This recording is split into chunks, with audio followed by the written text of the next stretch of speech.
नमस्कार, आपका स्वागत है हमारे कार्यक्रम साप्ताहिकी में। आइए एक नजर डालते हैं सप्ताह भर की प्रमुख खबरों पर।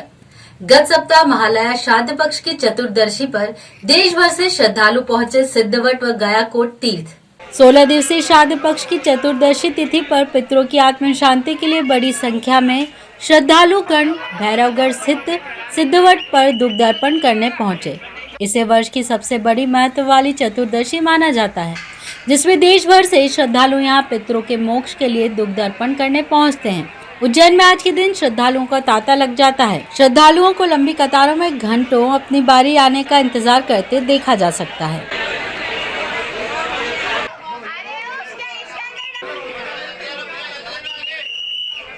इसी तरह गयाकोटा तीर्थ का भी अपना एक विशेष महत्व है। यहाँ तो पितरों के निमित्त दर्शन करने और दुग्ध अर्पण करने के लिए 1 किलोमीटर से अधिक लंबी कतार देखी गई, जहाँ सुरक्षा के लिए पुलिस बल भी तैनात किया गया और श्रद्धालु बारी बारी से तीर्थ पर दुग्ध अर्पण करते हुए दर्शन करते नजर आए। इस बाबत जानकारी देते हुए तीर्थ पुरोहित श्याम पंचोली ने बताया। योनि निवारणार्थम आज महालय महाश्राद्ध की 14 तिथि है। इस 14 तिथि पर जो अधिकारी ले जाते हैं उनके निमित्तार्थ आज सिद्धनाथ तीर्थ में आकर के जलदान तर्पण पिंडदान करने से उन्हें मोक्ष मिलता है। अन्यत्र तीर्थों में सदगति बताई है, यहाँ मोक्ष बताया है। और यहाँ भगवान सिद्धनाथ महाराज को आज 14 तिथि में जल चढ़ाने का विशेष महत्व है। यहाँ पितरों के निमित्त जल चढ़ाने से पितरों को तृप्ति मिलती है, इसलिए आज 14 तिथि पर यहाँ आप देख रहे हैं कि श्रद्धालुओं की अत्यधिक भीड़ है। राष्ट्रवादी नेता पंडित दीनदयाल उपाध्याय की 160वीं जयंती पर नगर भाजपा ने उनकी प्रतिमा स्थल पर कार्यक्रम आयोजित किया। गरीबों और दलित लोगों की आवाज राष्ट्रवादी नेता पंडित दीनदयाल उपाध्याय की आज 25 सितंबर 2022 को 160वीं जयंती है। भारतीय राजनीति के इतिहास में प्रमुख व्यक्तियों में से एक पंडित दीनदयाल उपाध्याय की जयंती को हर साल अंत्योदय दिवस के तौर पर मनाया जाता है। उज्जैन भारतीय जनता पार्टी द्वारा पंडित दीनदयाल उपाध्याय जयंती पर नानाखेड़ा स्थित उनकी प्रतिमा पर माल्यार्पण किया गया। इस अवसर पर उच्च शिक्षा मंत्री डॉक्टर मोहन यादव, सांसद अनिल फिरोजिया, पूर्व सांसद डॉक्टर चिंतामण मालवीय, महापौर मुकेश टटवाल, निगम सभापति कलावती यादव सहित पार्षदों और भारतीय जनता पार्टी के कई वरिष्ठ नेताओं ने इस कार्यक्रम में अपनी उपस्थिति दर्ज करवाई। स्वार्थ सिद्धि योग ने बनाया सर्वपितृ अमावस्या को खास। हजारों श्रद्धालुओं ने शिप्रा तटों पर स्नान व दीपदान किया। अश्विन मास के कृष्ण पक्ष की अमावस्या तिथि रविवार के दिन सर्वार्थ सिद्धि योग का भी संयोग इस अमावस्या पर बना। यह बहुत दुर्लभ है जब सर्वपितृ अमावस्या पर स्वार्थ सिद्धि योग का संयोग बनता है। इसके अलावा भी इस तिथि पर इस दिन अलग अलग प्रकार के योग बन रहे हैं। इस दिन किए गए पितृकर्म का विशेष पुण्य फल प्राप्त होता है। अमावस्या का खास दिन होने के कारण उज्जैन के शिप्रा तट, रामघाट, सिद्धवट और केडी पैलेस पर देश भर के हजारों श्रद्धालु पहुंचे और पितरों के निमित्त पिंडदान, तर्पण, पूजन व स्नान किया। इसे भूतड़ी अमावस्या भी कहा जाता है। मान्यता है कि जिस पर भी बुरी आत्मा का साया हो और वह एक बार 52 कुंड में, सूर्य कुंड और ब्रह्मा कुंड में भूतड़ी अमावस्या पर डुबकी लगाकर नहा ले तो उस पर से सभी प्रकार की बाधाएं दूर हो जाती हैं। सर्वपितृ अमावस्या पर आटे या मिट्टी के 5 दीपकों में सरसों का तेल भरकर इन्हें दोनों में किसी पवित्र नदी या सरोवर में प्रवाहित करने की प्रथा गुरु पुराण में वर्णित है। दीपदान से पितृ भी प्रसन्न होते हैं, इससे धन, मान और सुख वैभव सब प्राप्त होता है। तर्पण में पके हुए चावल, जौ और काले तिल का पिंड आटे या मिट्टी के 5 दीपकों में सरसों का तेल भरकर इन्हें दोने में किसी पवित्र नदी या सरोवर में प्रवाहित करने की प्रथा गुरु पुराण में वर्णित है। दीपदान से पितृ भी प्रसन्न होते हैं, इससे धन, मान, सुख, वैभव सब प्राप्त होता है। इसी के चलते शिप्रा तटों और सरोवरों में बड़ी संख्या में महिलाएं व पुरुष दीपदान के लिए उमड़े, जिससे लाखों दीप जल में झिलमिलाते दिखाई दिए। इसी के साथ 16 दिवसीय श्राद्ध पक्ष का समापन हो गया। नगर के रामघाट, गौघाट, क्षीरसागर पर भक्तों का जन सैलाब उमड़ पड़ा और पितृमोक्ष के लिए लोग दीपदान करते देखे गए। श्राद्ध पक्ष की समाप्ति के साथ ही आरंभ हुआ नवरात्रि पर्व। प्रथम दिवस शक्तिपीठ महासिद्धि मंदिर पर उमड़े श्रद्धालु। माता हरसिद्धि का मंदिर देश के प्रमुख शक्ति पीठों में माना जाता है। शास्त्रों में प्रचलित कथा के अनुसार इस स्थान पर सती माता की कोहनी गिरी थी, जिसके चलते यह स्थान शक्ति की आराधना का बड़ा केंद्र बन गया। माता हरसिद्धि को राजा सम्राट विक्रमादित्य की आराध्य देवी भी माना जाता है। करीब 4000 साल पुराने इस मंदिर का शास्त्रों में उल्लेख मिलता है। यही वजह है कि माता के दरबार में नवरात्रि पर भक्तों का मेला लगता है। पुजारियों के मुताबिक माता हरसिद्धि का मंदिर शक्तिपीठ होने से भक्तों के लिए विशेष आस्था का केंद्र है। माता हरसिद्धि की दिव्य प्रतिमा का नवरात्रि पर विशेष श्रृंगार किया जाता है। विशेष पूजन अर्चन के साथ भव्य आरती होती है। आरती में शामिल होने के लिए भक्तों की भारी तादाद मंदिर में मौजूद रहती है। वैसे तो माता हरसिद्धि के दरबार में रोजाना भक्तों का मेला लगता है, लेकिन नवरात्रि में इसकी संख्या खासी बढ़ जाती है। नवरात्रि में माता हरसिद्धि के दरबार में 9 दिनों तक विशेष पूजा पाठ चलते हैं। देश विदेश से भक्त आते हैं और माता हरसिद्धि से सुख समृद्धि की कामना करते हैं। माता हरसिद्धि भी अपने दरबार में आने वाले भक्तों की मुरादें पूरी करती है। नवरात्रि के प्रथम दिवस पुलिस कप्तान सत्येंद्र कुमार शुक्ल ने भी माता के दरबार में अपना शीश नवाया। इस बाबत मंदिर पुजारी लालागिरी भोपाल से आई दर्शनार्थी निकिता अहिरवार व एक अन्य दर्शनार्थी सोनल चौहान ने बताया। ये सप्तपुरियों में अवंतिका नगरी है। अवंतिका नगरी के अधिष्ठाता जो देवता है महाकालेश्वर भगवान, और ये अधिष्ठात्री देवी हरसिद्धि देवी है। हरसिद्धि देवी 52 शक्तिपीठ में यहाँ कोहनी का अंग गिरा है, उसका शक्ति स्वरूप है। हरसिद्धि देवी भगवान शंकर ने इनको नाम दिया है। हर मतलब भगवान शंकर, और हर सिद्धि मतलब हर काम को सिद्ध करने वाली हर सिद्धि। हर का मतलब होता प्रत्येक से भी होता है, तो हर और हरसिद्धि दोनों एक ही मतलब है कि भगवान शंकर के द्वारा उनको जो नाम दिया गया हरसिद्धि देवी, तो हर काम को सिद्ध करने वाली ये हरसिद्धि देवी है। और सुबह ब्रह्म मुहूर्त में भगवती का जो नवरात्रि शारदीय नवरात्रि आज से शुरुआत है। रात को वेद तांत्रिक पूजा के द्वारा विधि विधान से भगवती का स्नान पूजन सब हुआ। रात भर 9 दिन तक बराबर पूजा चलती है। आज प्रथम दिवस है। आज भगवती की शैलपुत्री के नाम से पूजन होती है। राजा विक्रमादित्य यहाँ देवी को लेके आए थे। ये देवी का स्थान दिन में रहता है यहाँ पर, रात्रि को माता रानी कहीं और रहते हैं, क्योंकि राजा विक्रमादित्य को युद्ध लड़ना होता था, इसलिए वो बार बार माता रानी का आशीर्वाद लेने दूर जाते थे। इसलिए उन्होंने माता रानी को आग्रह किया कि माता रानी आप मेरे साथ चलिए, तो वो हमारे साथ आए और उनके साथ आए और यहाँ पर स्थापित हुए। और यहाँ अखंड ज्योत जलती है, दोनों दीपमालाएं डेली जलती है। श्रद्धालु आते हैं, नवरात्रि में हमेशा तांता लगा रहता है। मतलब बहुत दिन से सोच रहे थे दर्शन करने का, बट पहली बार दर्शन, इतनी पास होते हुए भी पहली बार दर्शन किया है और दर्शन करके बहुत अच्छा लगा है। क्या कुछ मांगा आपने माता रानी से? मैंने माता रानी से अपने लिए तो जो मेरा गोल है उसके लिए मैंने प्रेयर की है। बाकी मेरी फैमिली के लिए कि मेरी फैमिली अच्छी रहे, अच्छे से रहे। बाकी जितना है मैं उसी में खुश हूँ। एमआईसी के गठन के बाद विगत सप्ताह एमआईसी की प्रथम बैठक महापौर बंगले पर आयोजित हुई, जिसमें कई महत्वपूर्ण निर्णय लिए गए। उज्जैन नगर निगम की एमआईसी गठित होने के बाद नगर निगम परिषद के सदस्यों की प्रथम बैठक सोमवार को महापौर बंगले पर आयोजित की गई।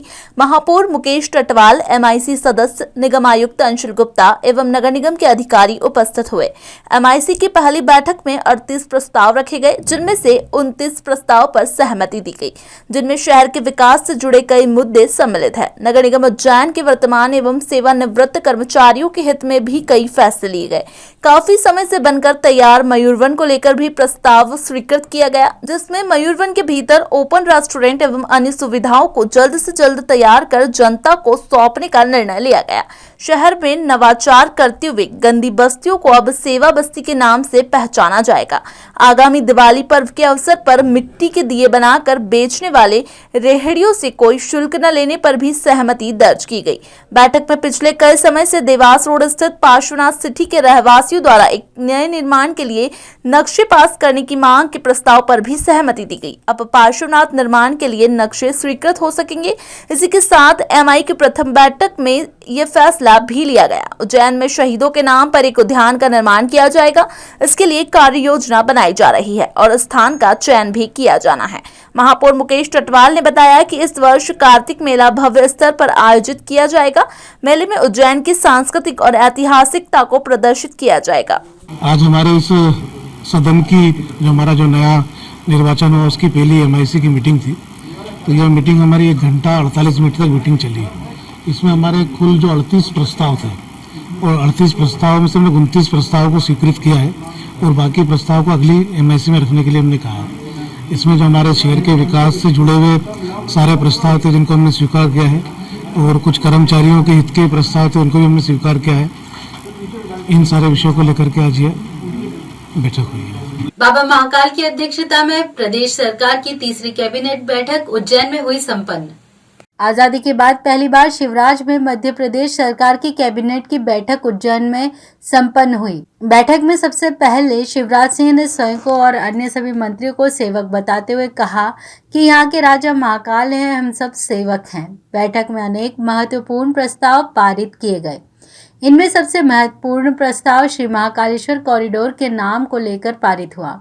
महाकाल कॉरिडोर को अब महाकाल लोक के नाम से जाना जाएगा। इस महाकाल लोक को संवारने में 856 करोड़ रुपए खर्च होंगे। पहला चरण 351 करोड़ रुपए खर्च कर पूर्ण कर लिया गया है, जिसका लोकार्पण देश के यशस्वी प्रधानमंत्री श्री नरेंद्र मोदी 11 अक्टूबर को करने जा रहे हैं। उक्त जानकारी कैबिनेट की बैठक के बाद प्रदेश के गृह मंत्री नरोत्तम मिश्रा ने पत्रकारों को देते हुए बताया कि क्षिप्रा मैया अविरल बहती रहे, इसके लिए भी सैद्धांतिक सहमति बनी है। उन्होंने कांग्रेस पर आरोप लगाते हुए कहा कि कमलनाथ सरकार में सिर्फ योजना बनती थी, उन्हें धरातल पर लाने का काम भारतीय जनता पार्टी की सरकार ने किया है। उज्जैन में हुई पहली कैबिनेट की बैठक में अनेक अन्य प्रस्ताव भी पारित हुए हैं, जिनमें महत्वपूर्ण निर्णय 80 करोड़ की लागत से हवाई पट्टी का विस्तारीकरण, 11 की जगह 37 पद वाला पुलिस बैंड, मुख्यमंत्री उद्यमी योजना में उम्र वृद्धि, प्रदेश के 22 जिले के गाँव में 17,000 करोड़ रुपए की सतही नल जल योजना स्वीकृत की गई है। ANI द्वारा PFI सदस्य जमील शेख की गिरफ्तारी के बाद मध्य प्रदेश ATS ने 4 सक्रिय सदस्यों को जिले से किया गिरफ्तार। राष्ट्रीय जांच एजेंसी NIA से मिले इनपुट के आधार पर मध्य प्रदेश ATS ने उज्जैन जिले से PFI के 4 सदस्यों को गिरफ्तार किया है। इनमें उज्जैन के अवंतीपुरा, नगारची, बाखल और विराटनगर सहित महितपुर के नागौरी मोहल्ले से एक PFI सदस्य को पकड़ा गया है। मध्य प्रदेश ATS इनसे पूछताछ कर रही है। इसके पहले 22 सितंबर को NIA ने उज्जैन से जमील शेख को गिरफ्तार किया था।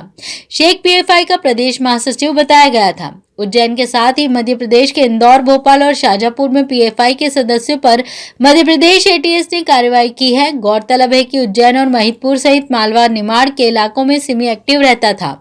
उज्जैन में PFI ने पिछले वर्ष 2021 में उसके स्थापना दिवस 17 फरवरी को झंडा फहराते हुए आपत्तिजनक नारे लगाए थे। इसके बाद इस वर्ष फरवरी में पुलिस ने उनका कार्यक्रम नहीं होने दिया। वहीं यहाँ PFI के सदस्य पुलिस को एक आपत्तिजनक ज्ञापन भी सौंप चुके हैं, जिसके बाद इन पर कार्यवाही की गई। इधर उज्जैन पहुंचे प्रदेश के गृह मंत्री नरोत्तम मिश्रा ने महाकालेश्वर दर्शन के बाद पत्रकारों से चर्चा करते हुए कार्यवाही की पुष्टि की है। आज की कार्रवाई मध्य प्रदेश पुलिस के द्वारा की गई है। जो उज्जैन का 1 और इंदौर के 3 लोग पकड़े गए थे, उन चारों से मिली जानकारी के अनुसार मध्य प्रदेश के 8 जिलों में 21 लोग पूछताछ के लिए आज हिरासत में लिए हैं। उनके लैपटॉप, कंप्यूटर, मोबाइल सारे हिरासत में लिए। उनका भी जांच होगी, कनेक्शन पता करेंगे और उसके बाद अगली कार्रवाई होगी। प्रधानमंत्री के दौरे को लेकर यह कार्रवाई की गई। ये पूरे देश में हो रही है। जहाँ प्रधानमंत्री जी नहीं जा रहे वहां भी ये कार्रवाई हो रही है। देश के कई प्रदेश हैं। उज्जैन, इंदौर और इसके अलावा भोपाल के अलावा और कौन से 8 जिले, क्योंकि 3 जिलों का नाम सामने और 5 और जिले। इसमें श्योपुर भी है, नीमच या रतलाम भी है और ऐसे 8 जिले। ATS की कार्यवाही के बाद उज्जैन पुलिस ने उज्जैन में संचालित PFI के दफ्तर को किया सील। NIA द्वारा PFI सदस्य जमील शेख को गिरफ्तार करने और फिर उससे मिली सूचना पर ATS द्वारा 4 अन्य सदस्यों को गिरफ्तार करना और देश भर में संगठन पर प्रतिबंध लगने के बाद उज्जैन पुलिस ने भी इसका दफ्तर सील कर दिया। बुधवार सुबह पुलिस ने PFI के तोपखाना स्थित शफी सेठ रेसिडेंसी में दफ्तर पर दबिश दी। दफ्तर से दस्तावेज भी जब्त किए गए और इसे सील कर दिया गया। रेसिडेंसी के मालिक से पूछताछ की गई है। CSP ओम प्रकाश मिश्रा ने बताया कि तोपखाना क्षेत्र में शफी सेठ रेसिडेंसी में PFI का दफ्तर संचालित होता था। बुधवार सुबह अधिकारियों ने यहां पहुंचकर दफ्तर सील कर दिया। इस दौरान कई दस्तावेज बरामद किए गए। पुलिस ने कहा कि PFI के सदस्य कट्टरपंथी युवाओं का समूह तैयार कर रहे थे। पुलिस ने पीएफआई से जुड़े कई सदस्यों से पूछताछ शुरू कर दी है। उल्लेखनीय है कि उज्जैन और आसपास के क्षेत्र में एक समय में प्रतिबंधित संगठन सिमी खासी सक्रिय रहा है। हालांकि प्रतिबंध के बाद संगठन की गतिविधियां लगभग समाप्त हो गई हैं। इसके बाद पीएफआई ने अपनी सक्रियता बढ़ाई है। 2021 में पुलिस ने संगठन के कई सदस्यों पर विभिन्न धाराओं में केस दर्ज किए। अभी हमारे यहाँ पे इंट के द्वारा सूचना मिली थी वरिष्ठ अधिकारियों को कि यहाँ पे पीएफआई का पहले कार्यालय चलता था, तो उस कार्यालय के बाहर हमारे लिए यथास्थिति स्थिति बनाए रखने के लिए फोर्स को डिप्लॉय करने के आदेश वरिष्ठ अधिकारियों द्वारा दिए गए हैं।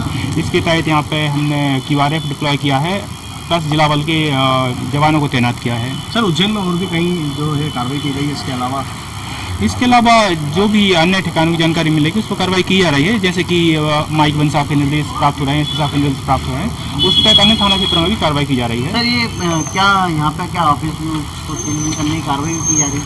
अभी माननीय कलेक्टर महोदय और एसपी महोदय आने वाले हैं, उनके जैसे ही निर्देश होंगे वैसी कार्रवाई की जाएगी। सर, यहाँ पर पहले कौन रहता था, किसने जो है रेंट पे लिया था इसे?